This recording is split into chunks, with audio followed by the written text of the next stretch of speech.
എനിക്ക് ചേട്ടന്മാരൊക്കെ ഓടിക്കുന്ന കാണുമ്പോഴേ ഒരു ആഗ്രഹമായിരുന്നു. അങ്ങനെ ആ ഒരു ഇതിൽ വന്ന് പിന്നെ എനിക്കൊരു ടെസ്റ്റിന് വേണ്ടിയിട്ട് അപ്ലൈ ചെയ്യാൻ വേണ്ടിയിട്ട് ഹെവി എടുത്തു. അപ്പോഴും പിന്നെ വിചാരിച്ച് ബസ് ഓടിക്കാമെന്ന് പറഞ്ഞ് ബസ് ഓടിക്കാൻ വന്നു.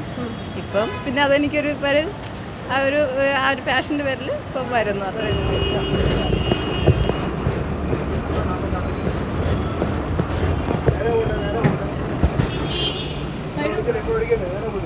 ചലഞ്ചിങ് ടൈം എപ്പോഴാണ്?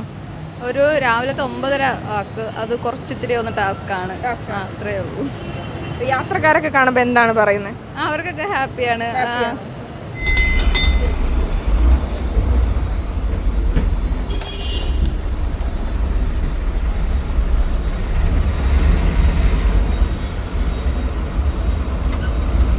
ഇവ എടുത്തുകൊണ്ട് ഓട്ടിക്കണമെന്ന് ആഗ്രഹം പറഞ്ഞ് ഓട്ടിച്ച് നമ്മളെ ബുദ്ധിമുട്ടൊക്കെ അവരൊക്കെ അറിയണ്ടേ. നമ്മളെ നോക്കുമ്പോൾ ആൾക്കാർ നിനക്ക് കൊല്ലാൻ പോകണം, ഓടിച്ചു പോകണം, സ്പീഡിന് പോകണം. അവരൊക്കെ ബുദ്ധിമുട്ടുള്ളതൊക്കെ അറിയട്ടെ. രാവിലെ വൈകിട്ടാണ് കയറിയപ്പോൾ ഒരു സ്ത്രീയെ ഓടിക്കുന്നത് കണ്ട് പെട്ടെന്ന് കൈ കാണിച്ചു കയറി. സ്ഥലം എനിക്കറിയത്തില്ല, എന്നിട്ട് ഞങ്ങൾ കയറി. ഈ ബസ്സിൽ ആദ്യമായിട്ടാണ് ഒരു ആൻറ്റി ഓടിക്കുന്ന ആദ്യമായിട്ടാണ് ഈ ബസ്സിൽ. തിരുവനന്തപുരം വർക്കലയിൽ ബസ് ഓടിക്കുന്ന ഒരു യുവതിയുണ്ട്. കണ്ടക്ടറായിട്ടുള്ളത് ആ യുവതിയുടെ ഭർത്താവാണ്. വർക്കലയിലാണ് ഇവരുടെ ഈ ഒരു പ്രൈവറ്റ് ബസ്, അതായത് മൗഷ്മിയാണ് ബസ്സിലെ ഡ്രൈവർ വീണയാണ്.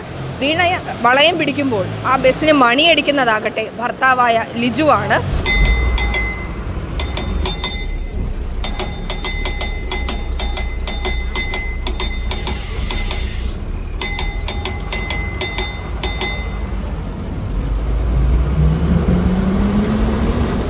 സാധാരണ ബസ് ഓടിക്കുന്നത് പോലെ അത്ര എളുപ്പമല്ല പ്രൈവറ്റ് ബസ് കൈകാര്യം ചെയ്യുന്നത്.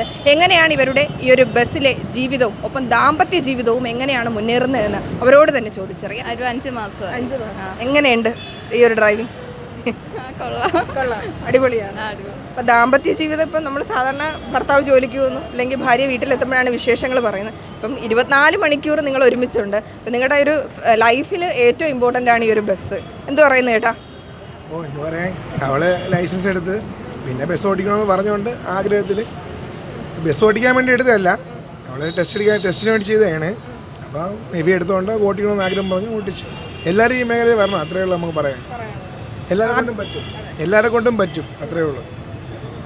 ആദ്യത്തെ ട്രിപ്പ് ഓർക്കുകയാണെങ്കിൽ ഫസ്റ്റ് ട്രിപ്പ് മനസ്സിൽ ടെൻഷൻ ഉണ്ടായിരുന്നു? ടെൻഷൻ കുറച്ചുണ്ടായിരുന്നു. ആൾക്കാരെല്ലാം ഉള്ളത് കൊണ്ടുള്ള ഒരു ടെൻഷൻ ഉണ്ടായിരുന്നു. എങ്ങനെയാണ് ഡ്യൂട്ടി ടൈമൊക്കെ? ഡ്യൂട്ടി 6:20 തൊട്ട് രാത്രി 7:30 വരെ. അപ്പോൾ നിങ്ങളുടെ സ്ഥലം കൂടി അറിയാം പ്രേക്ഷകർക്ക്. ഇപ്പോൾ എവിടെയാണ് സ്ഥലം? വർക്കലയാണോ സ്വദേശം? പാരിപ്പള്ളിയാണ്. ഇപ്പോൾ എവിടെയാണ് താമസിക്കുന്നത്? പാരിപ്പള്ളി തന്നെയാണ്. ഇപ്പോൾ ഈ ബസ്സിൽ ഇപ്പോൾ നമ്മൾ നോക്കുകയാണെങ്കിൽ സാധാരണ KSRTC ബസ് ഓടിക്കുന്നത് പോലെയല്ല, ഇതൊരു ബസ്സായതുകൊണ്ടാണ് പറഞ്ഞത്. പ്രൈവറ്റ് ബസ്സാകുമ്പം ഇപ്പം ഒരു മത്സരം കൂടി ഉള്ളതാണ്. ഇപ്പോൾ നമുക്ക് കൂടുതൽ യാത്രക്കാർ വേണം, നമ്മുടെ കളക്ഷനൊക്കെ മതി. എങ്ങനെയാണ് ചലഞ്ചിങ് ടൈം എപ്പോഴാണ്? ഒരു രാവിലത്തെ 9:30 ആക്ക് അത് കുറച്ചിത്തിരി ഒന്ന് ടാസ്ക്കാണ്. അത്രയേ ഉള്ളൂ. യാത്രക്കാരൊക്കെ കാണുമ്പോൾ എന്താണ് പറയുന്നത്? അവർക്കൊക്കെ ഹാപ്പിയാണ്. ആദ്യം കുട്ടികൾക്കായാലും ഒക്കെ എന്താ പറഞ്ഞിട്ടുള്ളത്? കുട്ടികളൊക്കെ ഒന്ന് ചേച്ചി എന്തിങ്ങനെ വന്നത് എടുത്തെന്നൊക്കെ ഒന്ന് ചോദിക്കും. പിന്നെ കോളേജിൽ പഠിക്കുന്ന പിള്ളേർക്കൊക്കെ അവർക്ക് ഹെവി എടുക്കണമെന്നും പറഞ്ഞൊന്ന് ചോദിച്ചിട്ടുണ്ട്. എല്ലാവരും നല്ല സപ്പോർട്ടാണ്. പഴയ ലോറി ഉണ്ടല്ലോ, അത് കാണുമ്പോഴത്തേക്ക് ഓടിക്കണമെന്നൊരു ആഗ്രഹം. ഒരു മേഖലയിലേക്ക് കടന്നു വരുന്നതിന് എന്ത് പറയും? വളരെ നല്ലതാണ്. ഇനിയും വരണം, ഇനിയും ആൾക്കാർ കൂടുതലാണ്. ആദ്യമായിട്ടായിരിക്കില്ലല്ലോ ഈ ബസ്സിൽ ആദ്യമായിട്ടാണ്, പക്ഷേ അൺഎക്സ്പെക്റ്റഡ് ആയിട്ട് കയറിയതാണ്. പക്ഷെ ഇതിനു മുമ്പ് സോഷ്യൽ മീഡിയയിൽ ഞാനത് കണ്ടിട്ടുണ്ടായിരുന്നു. അതെ അതെ, ഇപ്പം ഇങ്ങോട്ട് വരാൻ നേരത്തും ജസ്റ്റ് ഞാനത് കണ്ടായിരുന്നു. അപ്പോൾ ഇത്ര പ്രതീക്ഷിച്ചില്ലായിരുന്നു. എങ്ങനെയുണ്ട് ഡ്രൈവിങ്? നല്ല ഡ്രൈവിംഗ്, സ്മൂത്ത് ആയിട്ട് പോകുന്നുണ്ട്. ഇതിനു മുമ്പ് കയറി കണ്ടിട്ടുണ്ട്, അറിയാം. എങ്ങനെയാണ് അവരുടെ ഡ്രൈവിംഗ്? എങ്ങനെയാണ്? നല്ലത്. മറ്റൊരു പ്രത്യേകത ഉള്ളത് ഹസ്ബൻഡാണ് കണ്ടക്ടർ. അതും അറിയാം. മറ്റു ഡ്രൈവർമാരുടെ ഇത് കാണുമ്പോൾ എങ്ങനെയായിരുന്നു അവരുടെ അഭിപ്രായം? അവർക്കെല്ലാം നല്ല ഇത് തന്നെ, നല്ല സപ്പോർട്ടാണ്. അവർ ജോബിന് വേണ്ടി നോക്കുന്നുണ്ട്, പോലീസിലേക്ക് കൊടുത്തിട്ടുണ്ട്. അപ്പം PSC ഒക്കെ ട്രൈ ചെയ്യുന്നുണ്ട്. ആ ഒരു ഇതിൽ നിൽക്കുന്നു. ഈ ഡ്രൈവിംഗ് മേഖലയിലോട്ട് വരാൻ ആഗ്രഹിക്കുന്ന വനിതകളുടെ എന്തെങ്കിലും പറയാനുണ്ടോ?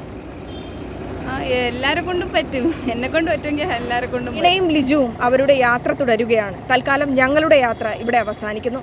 ക്യാമറാമാൻ നന്ദകുമാറിനും അസിസ്റ്റന്റ് ക്യാമറാമാൻ അനന്തുവിനുമൊപ്പം വീണ, ഓൺലൈൻ വാർത്ത 24/7 വർക്കല.